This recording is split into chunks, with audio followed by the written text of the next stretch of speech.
Petit message important avant de commencer, les conseils et les exercices que je vais vous partager ici s'adressent aux enfants qui ne présentent pas de troubles psychologiques, neurologiques, cognitifs ou moteurs spécifiques. Chaque enfant évolue à son propre rythme et certains peuvent avoir des besoins particuliers nécessitant un accompagnement adapté. Si vous avez des doutes sur le développement de votre enfant, n'hésitez pas à consulter un professionnel pour un soutien personnalisé. Bonjour et bienvenue dans cette nouvelle vidéo à destination des petits magiciens. Aujourd'hui, on continue la série autour des 5 consciences où je vais vous présenter aujourd'hui la 4e conscience, la conscience relationnelle. Et si créer du lien devenait un jeu d'exploration? Dans cette vidéo, on va parler de la conscience relationnelle. C'est ce qui permet aux enfants de se sentir connectés à eux-mêmes d'abord, aux autres, d'écouter, de coopérer, de poser ses limites et de vivre des relations beaucoup plus harmonieuses. Alors, êtes-vous prêt à découvrir ce super pouvoir?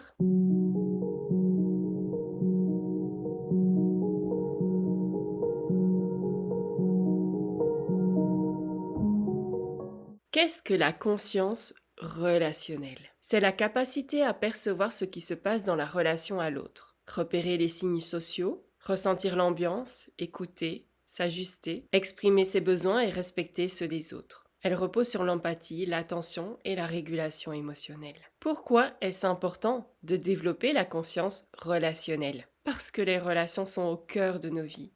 Famille, école, amitié. Un enfant qui développe cette conscience peut mieux interagir, se sentir à sa place, faire partie d'un groupe et tisser des liens beaucoup plus sains et respectueux. Quels sont les signes d'un manque de conscience relationnelle? Alors on va retrouver des enfants qui coupent la parole ou qui n'écoutent pas. On va retrouver une incapacité à repérer des signaux de malaise ou d'ennui chez l'autre. Ça va être un enfant soit qui va se replier sur lui-même ou bien qui va envahir l'espace de l'autre. Ça va être aussi un enfant qui ne va pas savoir comment réagir face à un conflit. Ça va être aussi un enfant qui va peut-être tout prendre personnellement et se sentir rejeté constamment. Quels sont les bénéfices d'une bonne conscience relationnelle? Alors l'enfant va se sentir plus à l'aise avec les autres. Il va développer sa capacité d'écoute, de coopération et être beaucoup plus respectueux. Il va pouvoir poser ses limites et ensuite respecter celles des autres. Il va pouvoir réparer un lien qui a été abîmé. Et il va pouvoir construire des relations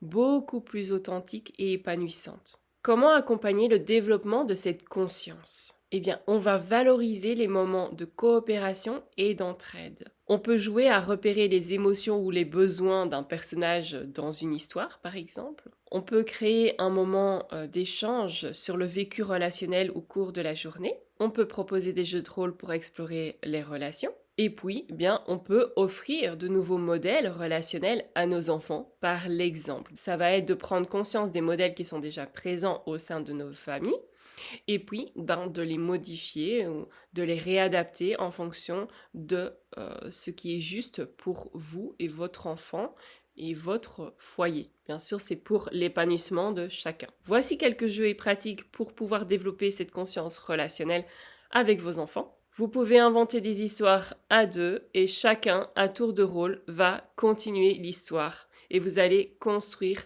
ensemble une histoire. Ça va être assez rocambolesque, assez fantastique. Vous pouvez faire un jeu de coopération. Vous voyez les jeux Jenga. Vous allez construire une tour à deux ou utiliser des Lego ou des blocs de construction, peu importe.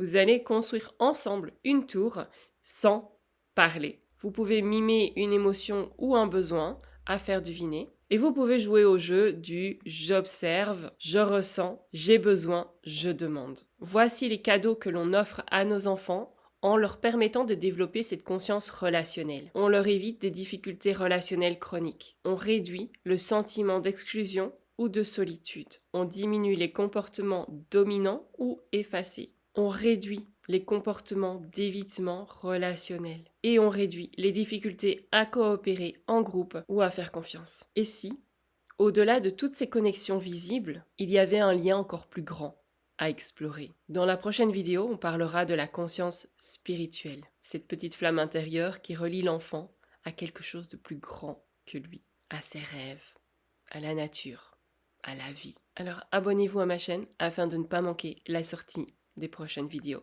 On se retrouve très bientôt.